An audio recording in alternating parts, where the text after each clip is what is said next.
Hello， 大家我係 Kimchi 啊，咁好耐咧冇坐低同大家傾下偈嘅。咁今日講嘅 topic 咧就係范振東喺德國嘅影響力有幾咁大，同埋我睇完德甲嘅一啲感受嘅。咁首先啦，范振東加盟咗德甲之後咧，俾德國人真正見識到咩叫做范振東效應。普通票咧做3分鐘就被掃光啦，而800歐嘅 VIP 票咧，亦都啱啱上架咧，亦都被掃得一乾二淨，甚至連企位咧亦都飆升咗7倍，仲要都係被掃得一乾二淨嘅。Genieße es so. Das haben wir hier noch nicht gehabt im Saarland. Das ist auch für das Saarland etwas Besonderes. 2000 Zuschauer, über 2000.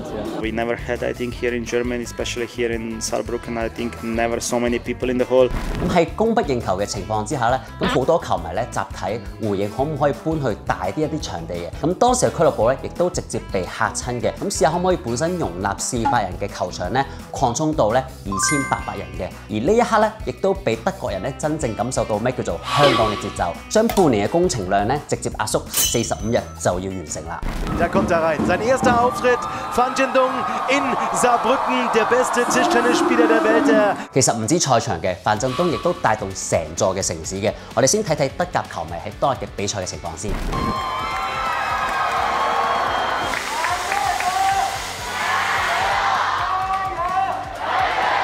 Das ist one Chinesen, ein Vorbild und auch ein Nationalheld. Immer sehr fleißig.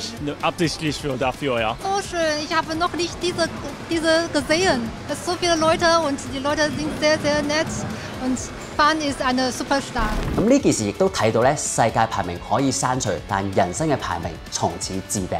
咁當地嘅酒店嘅搜索量咧，直接暴升40%，所以當地嘅旅遊局咧，順便推出睇波加萊茵洞小鎮嘅週末套餐，瞬間成咗熱門嘅套餐。就連當地嘅中餐館咧，亦都排喺長龍。呢個就係范振東，呢個就係一個人帶起一座城市。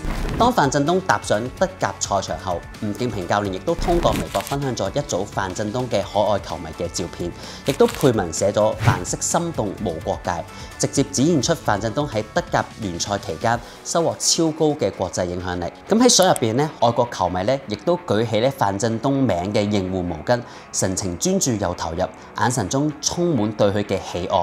吳教練嘅微博嘅評論區咧，亦都俾球迷咧熱情咁樣洗版。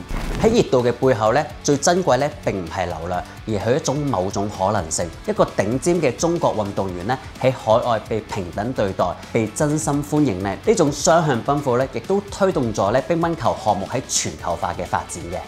范振東嘅加盟咧，不但提升咗德甲聯賽嘅全球關注度，亦都推動咗中德體育交流嘅深層互動。當范振東踏上薩爾布雷肯呢塊土地咧，迎接佢嘅唔止係賽場上嘅挑戰，更是一份真摯嘅接納。當范振東喺德甲首場失利嘅時候咧，德國嘅媒體嘅標題咧冇嘲諷，而係連續多日嘅深度報導及理性分析佢點解第一場失利嘅原因，話俾球迷知佢需要時間適應陌生嘅球台同埋對手。面對首輪嘅失利咧，俱樂部總經理嘅發言亦都盡顯包容。范振東啱啱先嚟到1個禮拜，我哋會以團體之力助佢勝利，仲有隊長 Patrick 嘅呵護同埋幫助，隊友嘅關懷，球迷嘅熱情，最後終於睇到范振東嗰種甜絲絲嘅笑容。